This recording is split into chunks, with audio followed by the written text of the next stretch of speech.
time for the main event. It's the Shoeshine.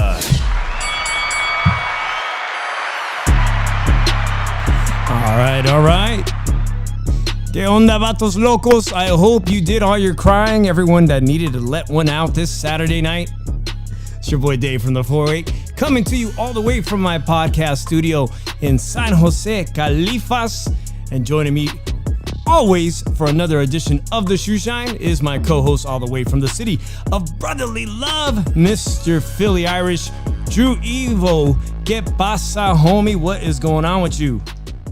What's up, Dave? I got the new background. It's a special occasion and everything. Special occasion.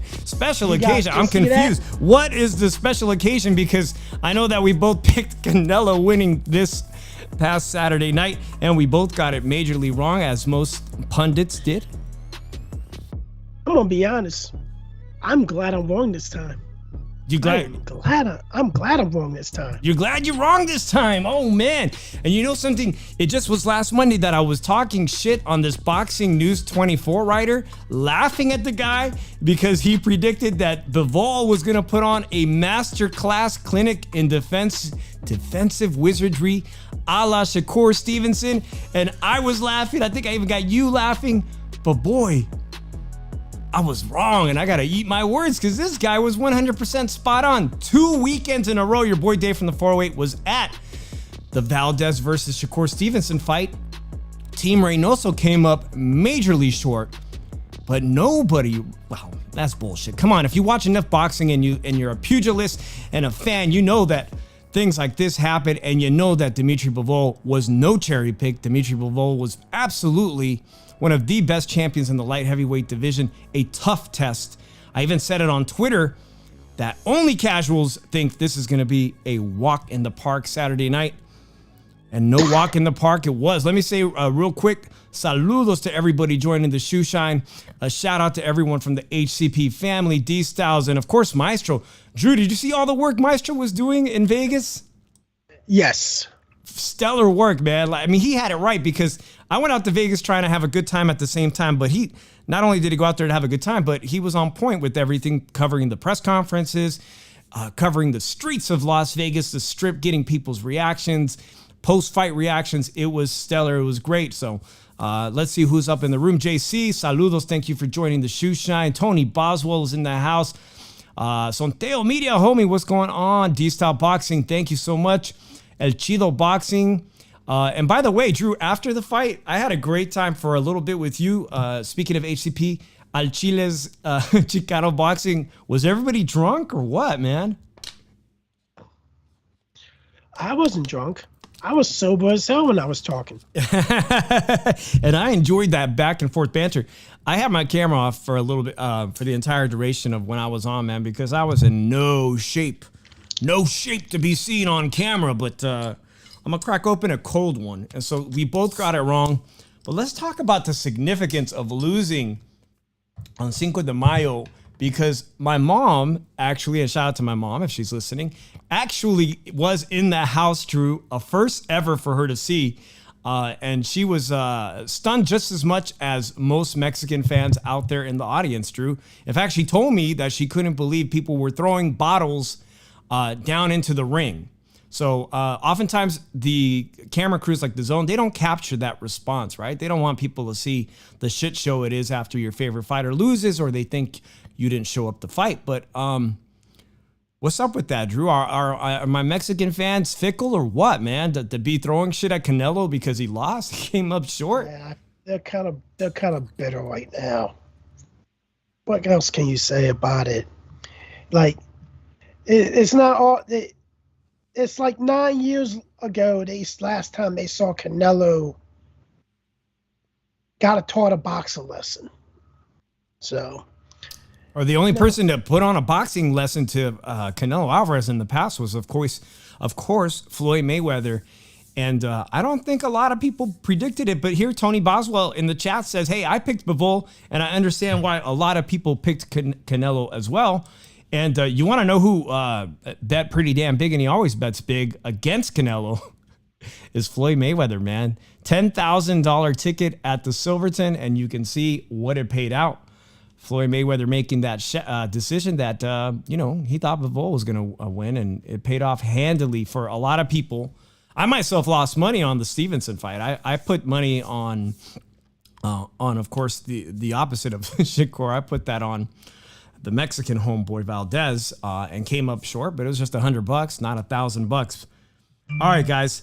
Team Reynoso being shut out 2 weekends in a row, once being heralded as the biggest trainer in all of, the trainer of the year. And now, someone who's probably feeling good about leaving Team Reynoso was Ryan Garcia, who I saw talking shit on Twitter this weekend, bro. Not missing an opportunity to laugh at his former teammates, stablemates, man. Kind of a dick move, but whatever. You know what I'm saying? Drew, for me, as a Mexican-American fan and, of course, of Mexican heritage, there has never been a Mexican legendary boxer that hasn't walked away with career losses, right? And I know I talked to you immediately after about my reaction when we picked up the phone because my stream was breaking up, and you told me that they were going to rob Bivol, and you read to me the scorecard. I was like, oh, what's the scorecard? And we were both shocked that they gave it to the right guy. That they finally gave it to the right guy. This is a thing that we weren't used to in Vegas. We're never used to that when the cash cow doesn't get the nod. It wasn't close. A lot of people aren't going to say it close. I had it 8-4, maybe 9-3. What'd you have it, Drew? 9-3. LA Shadow 8. Hey, thanks for joining us, man. Garcia is a Twitter thug. Yeah, he's a social media thug. Joe Lopez, 40 ounce. Thank you for joining us. Finito Lopez, thank you for correcting me. But even more so than that, man, what's on my mind right now is that there is no such thing as an infallible fighter, right? We all kind of expected and put the onus on Canelo Alvarez that going forward in his career against Floyd Mayweather, that he was going to be infallible, invincible almost, right? And so people did not, the casual fan and even the Mexican fans that are willing to pay the money to show up to the T-Mobile Arena in Las Vegas, they can't seem to accept the fact that Bivol, largely unknown to most casual boxing fans, was able to do this to our beloved champion, a national hero of Mexico. They can't grasp it. But let's talk about all the things that Canelo did in taking this great challenge. Drew, 5'8", light heavyweight. He knocked out Kovalev years ago, which gave him tremendous confidence. Was this him just a case of biting off more than he could handle? You damn right it is. And I'm gonna get some points out there and everything. Maverick, look at the back of me. Again, look at the back of me again. I'm gonna rub it in. When he fought Sergey Kovalev was not even 2 months off of the Anthony Yard fight, which he almost got stopped in. He's 36 years old when he fought him. So at the end of the day, everybody wanna say, oh, he beat Kovalev. Gotta say that shit too. If you're not gonna say that shit too, be quiet. I don't want to hear about it. Oh, he beat Kovalev. Fuck off. You don't know shit. And, he didn't stay in the division after that. He came down and did something historic, which is become undisputed 168-pound champion in the time span of 1 year, which is a phenomenal accomplishment.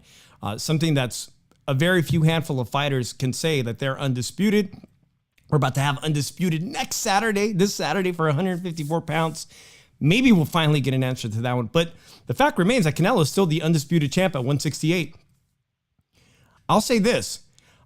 Despite taking so many clean shots by Dimitri Bivol, Canelo's face seemed to hold up.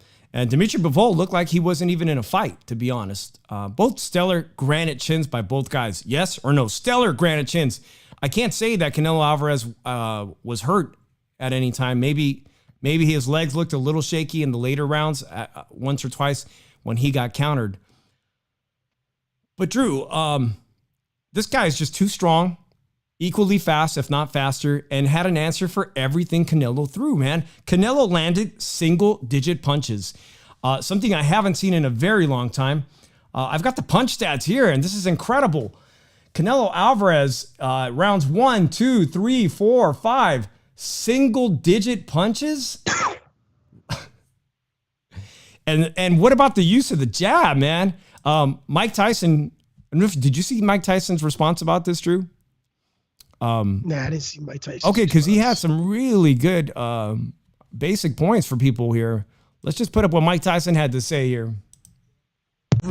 Hard, the guy wouldn't have been able to come in because the guy was coming in because he wasn't worried about Canelo's jab. So he got more aggressive and he got brave. If he's not jabbing, he has no defense. If he's not going to jab. There you have it, man. He thinks Mike Tyson says, where was Canelo's jab all night? You know, and he actually, if you listen to the whole interview, Mike Tyson thinks that Team Reynoso and Canelo have a chance if they come back and adapt their game plan with the use of the jab. He says he thinks that this whole thing could be a turnaround for Canelo and he could actually avenge his loss. So I want to know, I'm asking people in the chat, and I appreciate all the comments. Is he out of his mind seeking a rematch? Because my point about their faces not being damaged, Drew, is not that that their faces didn't take too much punishment. There wasn't a lot of blood or cuts, but is Canelo's ego what's damaged the most? This has to be the most damaging aspect of Saturday night. I think Canelo's ego is so bruised that he could be walking right into the same mistake again. And I'm not entirely sure. There's people debating it today, guys. If Bivol is willing to fight him at 168 pounds for all the bells and whistles, I'm talking about all of Canelo's belts at 168 pounds. Drew, is this fight outcome going to be any different? Hell no. Bivol is going to become the undisputed super middleweight champion in this if he fights him at 168. He can't beat Bivol. He can't. He can't. Because here's the thing. Bivol has something that Canelo cannot beat. A boxer that has power. A boxer that Canelo has to respect because he has power. He was mentally and physically beaten by Bivol on Saturday night. And it was completely transparent and visible, something that we haven't seen him do in a very long time, which is take the middle rounds, like approaching round 5, the mouth was breathing open, man. He was gassed and he was trying to get Bivol into the traps, going against the ropes, something that he was heavily criticized early in his career when he would take rounds 5, 6, 7 off, when he was visibly gassed. He was visibly gassed at the tempo. I think he was visibly disturbed by the fact that every time Canelo gave him something, Bivol responded immediately with some counter shots. Even in opening round 1, he missed widely with some of those power shots, right? And that had to gas out Canelo. All these things going around now. Was it the adapted vegan diet? Now it turns out he wasn't vegan all the way. Did he overtrain? All of these things. Excuses? Are they just excuses at the end of the day? Yes, they're excuses. Guys, just admit it. I want everybody just sit down. We can hold hands, sing kumbaya afterwards, and we can just all admit together. Canelo was outboxed. He was taught a boxing lesson. He was mentally and physically beaten.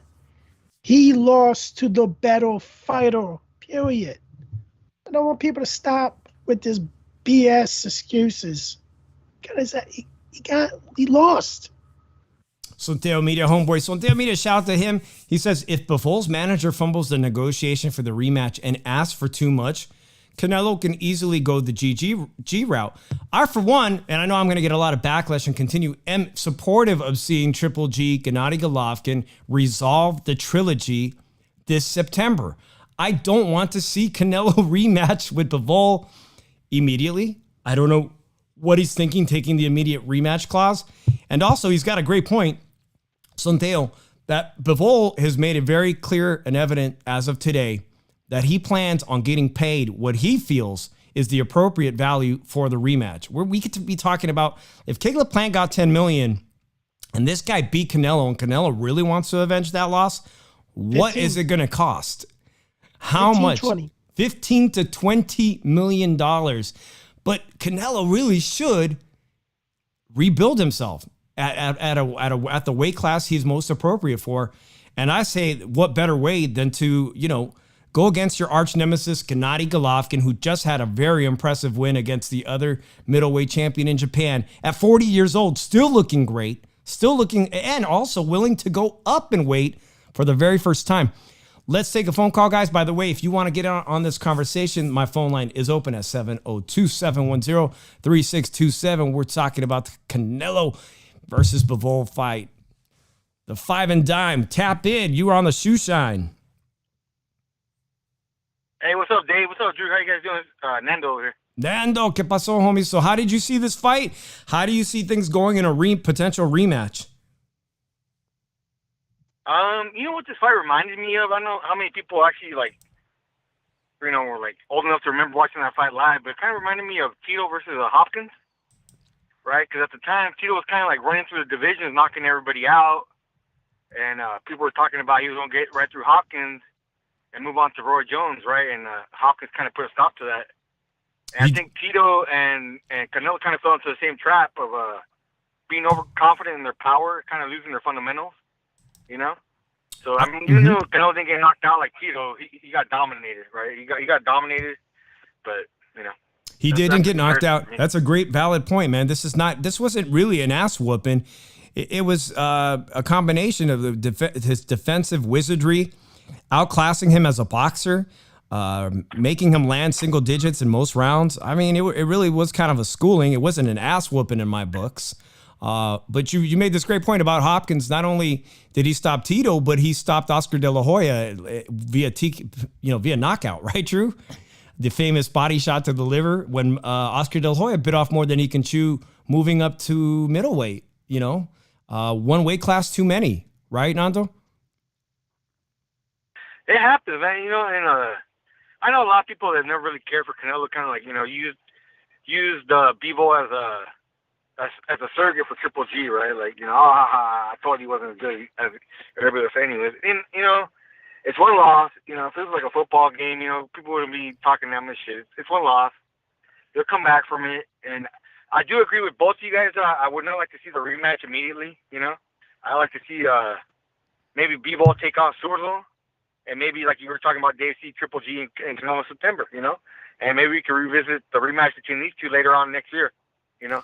There's no need to bring it back right away. There's some interesting fights to be made in the meantime. Oh, very interesting fights. I agree with you 100%. And I was telling Drew, for me, Drew, I don't know, but I feel there's a silver lining in all this. For one thing, these fighters who are chasing a payday with Canelo, I'm talking about Charlo, Benavidez, all these guys I saw Plant get that big money, all these guys that want that potential fight, including even maybe a Jaime Munguia who was there, they can now foresee themselves beating Canelo. Now there's this air where he's no longer invincible, excuse me. And it makes all these fights potentially more exciting for me because I really don't see a reason for Canelo to continue to push the idea that he's going to compete at this elite level at 175 pounds. Man, Zurdo Ramirez, that guy's a monster. He's a monster. He's not this Caleb Smith that he broke the arm of, Drew. I mean, this guy, you said Zurdo's a monster. I'll be honest with you. I was watching Stephen A. Smith today talking about this. And he was saying that, you know, he was like, oh, he needs to fight Charlo and Benavidez. Why? Like, he lost to Bivol and everything. Why is he going to fight these guys? Nobody knows. And the thing about it is, my reply to that bullshit is Bivol beats both Benavidez and Charlo easy. Like, let's look at it like this. Before all this shit happened, I thought Canelo's two easiest fights were Benavidez and Charlo. I thought Benavidez would be his easiest fight, and I thought Charlo would be the second easiest. I think I looked at a common guy between the guys, Andre, that caught Charlo out multiple times, that Benavidez tried to overprice himself for the fight and everything. He beats both Benavidez and Charlo. So I don't understand why people are still trying to lobby. I want to see Benavidez and everything, and Charlo and everything. I'm gonna be honest. Yes, it's a big money fight and everything. But tell you the truth, Bivol beats them both. And I think Bivol beats them both easily. Nando, while you're still on the line, now that you've seen Bivol step up his level of competition, the problem with Bivol for me was, I know he's great. I've said it before on the Shoeshine that he does everything exceptionally well, right? He's so well-rounded. But he had that problem Shakur Stevenson had early on in his career where he was boring people. Like straight up just like fighting to the level of whatever his opposition is. So you don't ever really, like he was content with not necessarily knocking out fringe level opponents. And then all of a sudden he gets in there with Canelo and we're wondering if he's going to rise to the occasion. And he did exactly that, just like Shakur Stevenson did against Jamel Herring. Suddenly he's a star. Is Bivol going to be the star of the light heavyweight division? Do you see him with the help of Yoel Diaz, Chicano trainer from LA? Do you see him going into stardom from here? No, I don't. If you watch that fight, I mean, his calling card for the entire fight was taking Canelo's punches and not getting hurt. That was his main calling card to the fight. Not dominating Canelo, not slapping around Canelo, not beating him up. He had some flurries, right? Mm-hmm. But his main calling card to the whole fight was taking punches, not being hurt. You know, that's not going to happen with everybody. You know, that's not going to happen with Beterbiev. That Joe Smith did rock him. Yeah. And Zurdo is more than capable of beating him. You know, Bivol is a tough out. Don't get me wrong. I respect him. He's capable of beating anybody. But as far as him being an all-action fighter that's going to take down the world, I highly doubt it, dude. Right. I think I heard Calix Boxing saying he thinks. Crazy with this one. I apologize about cutting you off, but I think I heard Calix saying he thinks he cleans out the light heavyweight division. Something that I see possible, but then, man, I got to wait and see what happens with Beterbiev and Joe Smith. I got to wait to see what happens there. And I have to see, like, for one thing, Zurdo's fighting really lower tier opposition. And I need to see Zurdo Ramirez get a title shot soon. I need to see how he competes at this level. Him and Jaime Munguia need to step up, man. Like they both, I think they both have the talent, but they need to like finally, make the big fight. I guess Munguia charter was almost made, but PBC pulled their A-side stuff, and now that didn't work out. But Zurdo still has, that mandatory as Bivol's mandatory, right? He steps aside. It took him a lot about getting that mandatory until Bivol got in the conversation for a Canelo fight, right? And all of a sudden, Zurdo kind of steps aside. But I think Zurdo, if 3 matches made with Canelo come September, I think Zurdo's up next for Bivol. And that's a great fight, man. And great fight. Bivol can more than likely win that fight. Yeah, Bivol can more than likely win that fight. But it's going to be a great fight. And I'm looking, this is no reason going back to what I was saying about Trinidad Hopkins, right? Mm-hmm. When Tito lost to Hopkins, that kind of like remade the whole middleweight division. Before Tito had showed up in the middleweight division, it was kind of a boring division, right?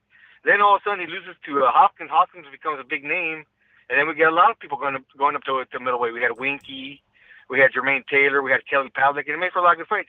And that's exactly what we have at 175. We have a lot of good fighters at 175 that'll make for great fights, not including Canelo. We got Zurdo, Beterbiev, Smith, Buatsi, and Bivol, of course, man. And Zurdo. So I think this 175 is going to be fun regardless of what Canelo does next. I think 175 is going to be a fun division to watch. Just people need to not have such a recency bias with Bivol. He's a really good fighter, but he's never going to be a dominant fighter just because of his style, So anyway, thanks for taking my phone call. I appreciate the call. I'll listen to the rest of the show. And Drew, what do you think about that, man? Now that Canelo's entered the fray not once but twice, once coming up successful against Kovalev, now all of a sudden a lot of new eyes are watching this light heavyweight division, including people like Jake Paul. They're watching this division now. You've got a major unification fight with Joe Smith Jr. from the East Coast, the hard-working blue-collar man fighting Beterbiev, another Eastern European animal beast willing to get his face ripped up. This fight is going to be electric, Drew. I just feel like Canelo Alvarez should stay away from 175, and if this fight rematch gets made with Bivol, like you already think Bivol's going to win at 168 regardless, I think it probably should be at 168 on Canelo's terms. He gave up everything that he's usually known for, giving people catch weight, like rehydration clauses. He didn't go for that this time, man. But if if it benefits him and Bivol's willing to do 168, I think then it becomes way more interesting because I don't see a different result at light heavyweight, guys. Let me know what you think. And also the phone line is still open if you want to jump in on this conversation. I'm really going to look at the landscape of the light heavyweight division. I think Petrov is actually getting older and older, and he has the most quality opponent he's had is Alexander Grosdick, and he gave him issues before the 6th or 7th round when Petrov stopped him and everything. He hurt Petrov in that fight, and the fight took place in Philadelphia at the Lee Court Center. And you're talking about his last fight? Was that his last fight? No, his last fight was against Marcus Brown in Montreal, Quebec, Canada. That's right. So, I said it before. I really think Joe Smith upsets him. I really think Petrov never fought a guy that can actually bang, that's still staying there and bang with you for 12 rounds. And I think this is going to be Petrov is a slow starter. He's gonna have to bang with Joe Smith. I think the age will get to him. I think Joe Smith stops him. And I think we're going to get an undisputed between Bivol and Joe Smith. Now, I asked this question on the shows. Since Bivol only has one belt, and he's going to fight the winner most likely of Petrov and Joe Smith, that guy will have 4 belts because you look at, if you count the Ring Magazine, the little light heavyweight championship. So does that still make Bivol the 8th side since he has that win over Canelo?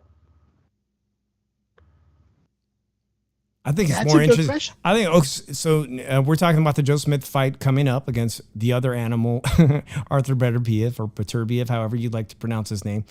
Drew, the fact that you think Joe Smith is going to win this fight, I, for one, have been clamoring about a potential fight with Canelo Alvarez and Joe Smith. I mean, I think it's a fight American fans would love to see.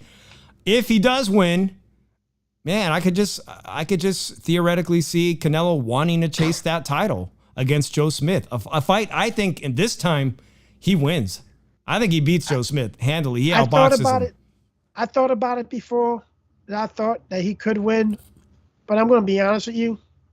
He ain't winning. He ain't beating no top 175. He's just too small, or you'll see the same result. What we saw this weekend. Because here's the thing. He's going to have a guy that's going to bang with him. That's going to bang, that hits harder than he does because he hurt Bivol. And to have that, he ain't going to be able to outbox Joe Smith for 12 rounds. He's not. Chopping down trees. Wow, man. Just the difference of 8 pounds. I know we had a friend in here, Sin City Syndicate, earlier say that he thinks Canelo's 5'6". On the record, Canelo's 5'8". But I mean, size matters. Size, skill set matters, man. At some point, you hit a ceiling. Yeah, I absolutely believe at some point you hit a ceiling. And if there's other silver linings, it's that I hope that Canelo recognizes that he's probably pushed the envelope too far at this point, and he's the undisputed champ at 168, and he can have his pick of who he wants to fight from 160 pounds to 168. Drew, if he wants to retire by 35, he can give us a minimum of 6 fights. He can give us 3 fights per year until he's 35. He's about to be 32, I believe. That's more than enough to cement his legacy. Like, I think if he fights Bivol again and he fights him at 168 and he loses the fight, he's done. He'll retire. It's not a good look, man. Not a good look. By the way, oftentimes we complain about scorecards. Drew, there was something going on because the judges I just want to get to this, man, but the judges all had Canelo Alvarez winning. As you see here, the scorecards, 10, 10, 10, 10. Most of them had Canelo winning the first 4 rounds straight. You know, it's like they were cooking up the scorecard until they just realized they couldn't cook it up anymore. You know, giving them the first 4 rounds. Did you? I don't even got to ask you, man. If your score was 9-3 in Bivol, there's no way that Canelo won the first 4 rounds, period. He won the second on my card. He won the 6th and he won the 9th. That's all he won. About 3 rounds. And to tell you the truth, there's no more rounds you could give him. There's no more. And that being said, if you look at the CompuBox, he just didn't land what he's accustomed to landing. A lot of his shots missed, and a lot of the shots were to the arms and whatnot. Steven 4722 says, I scored at 118 to 110. I gave Canelo rounds 3 and 9.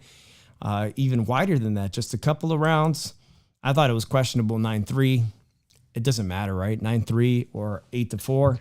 It was still a dominant performance by Dimitri Bivol. I had round 2 as my swing round. As a swing round, yeah. Yeah, to me. I thought it was a swing round to me. All right, man. Well, hey, we've got some really exciting fights. Like this summer is ramping up to be really, really exciting. Cinco de Mayo being the biggest fight weekend amongst boxing fans, of course, in Mexican Independence Day. That's behind us now, and we'll see where Canelo goes from here.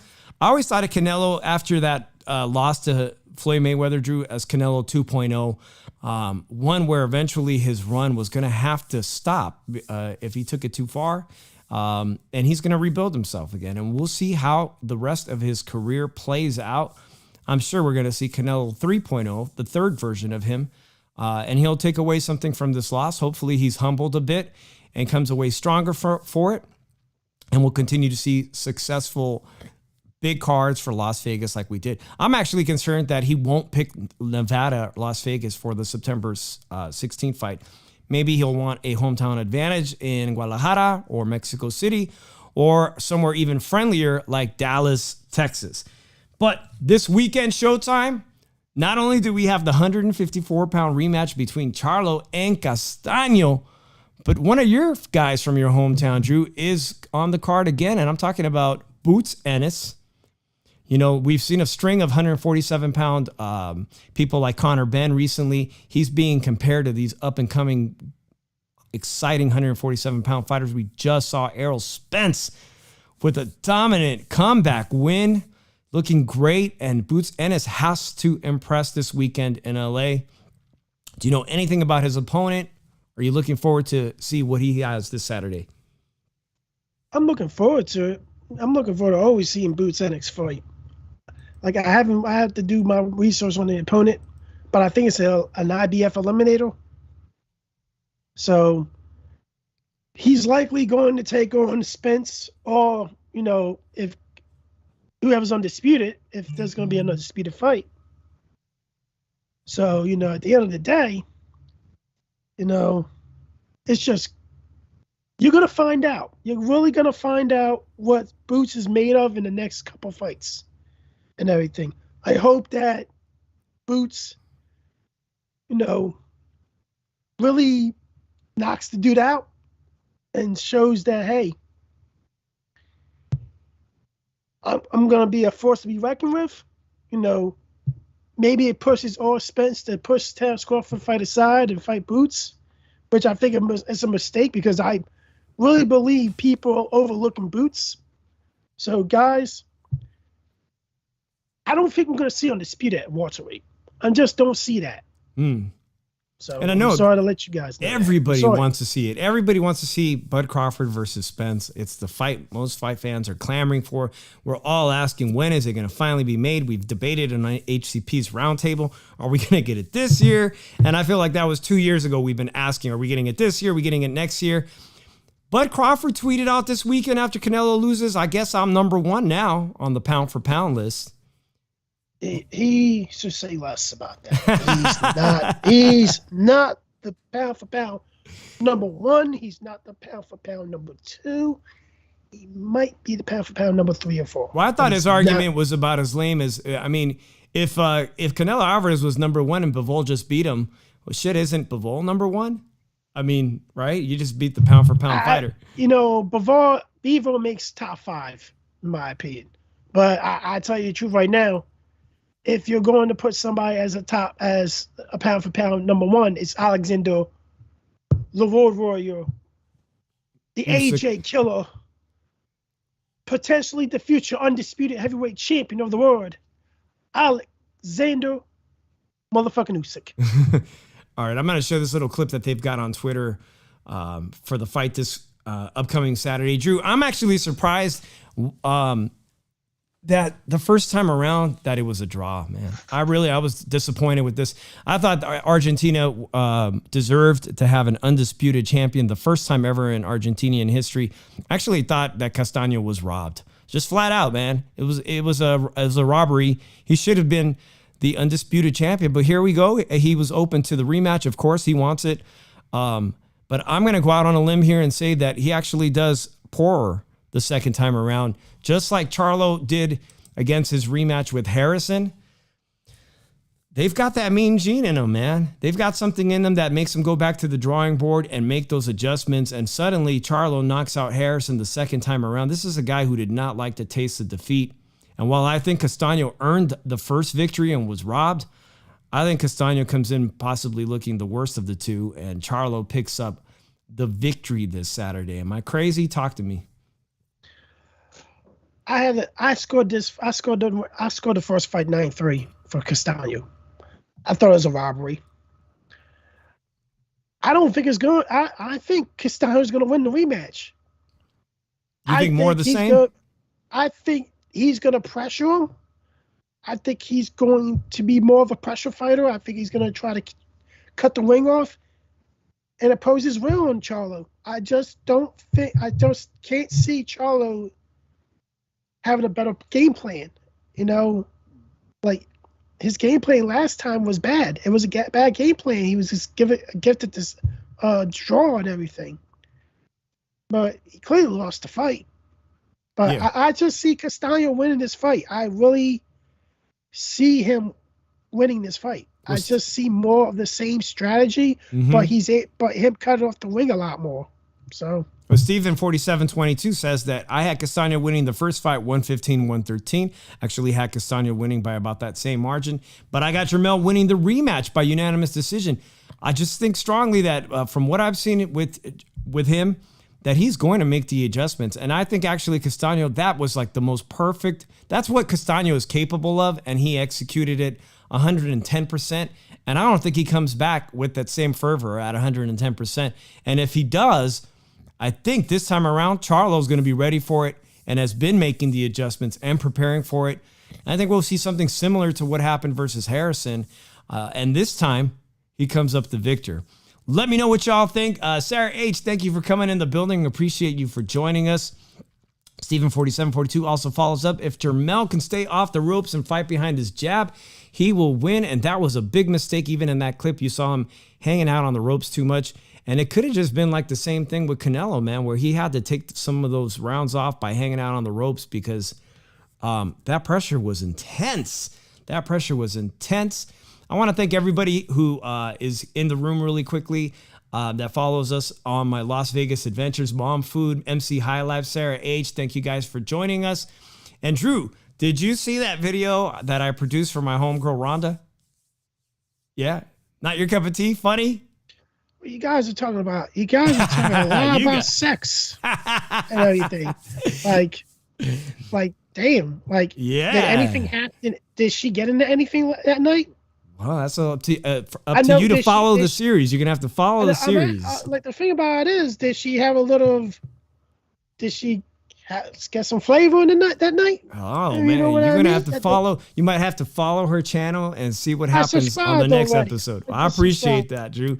Because, hey, as much as I would love to have 1,000 views in 48 hours, I'm very happy that I was a part of that. And so go check that out at Rhonda After Dark Vegas on YouTube.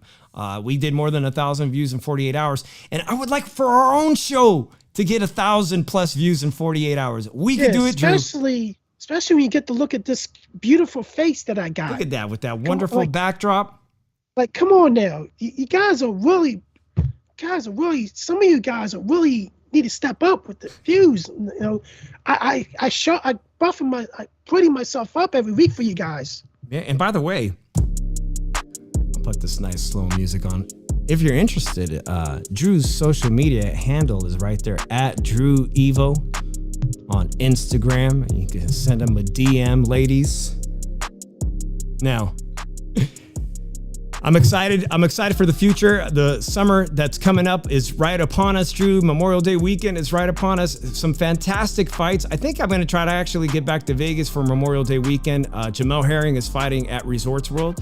And I know I ragged on Resorts World's first fight with Top Rank because I heard they didn't have their shit together, but I'm actually interested in checking it out and Jamel Herring to see if he can make a statement coming back at 135 pounds. Just one of the many great fights. There's so many exciting fights, especially on Showtime coming up, Drew. This weekend, very excited to see about your boy Boots Ennis, if he can make a statement, because Conor Benn has made a strong statement this year. He's made such a statement, Drew, that I heard Jose Ramirez of Top Rank, the former unified champion at 140 pounds, is interested in possibly taking on Conor Benn at 147 pounds. That's crazy. That's crazy, man. We'll see. I'll keep you up to date on it. Give me your thoughts, man, as we wrap up the show, Drew. Canelo Alvarez suffers his second loss of his career, leaving the possibility of a whole new dynamic in the sport of boxing. Wow, that's so. I heard so many narratives about this loss. Oh, the fight was fixed. Oh, he intentionally threw the fight. Guys, stop lowering yourself to the standards of other communities. How about cherry pick gone wrong? That's a stupid take. That's a stupid take. Like, I like to know who said that, because I like to put him in my race for Guinness World Records as the dumbest motherfucker alive. It's not Steven. It's not Steven from... It's going neck to neck, guys. So get it. You want to get on that race, man. Say something stupid and I can see it, so I can put you out there. All right, man. And by the way, did you see the Kentucky Derby? I don't watch horse racing unless I'm going to a horse track to bet some money on it. All right. Well, let me know in the chat who you got money on this weekend. If you're posting a wager on the Charlo Castaño undisputed 154-pound matchup. I know I've been a loser for a few weeks in a row now. Let me know what you guys think. Let me know how we can improve the show. You can hit me up and add me on at Shoeshine_boxing on my IG. And we will see you next week. Peace.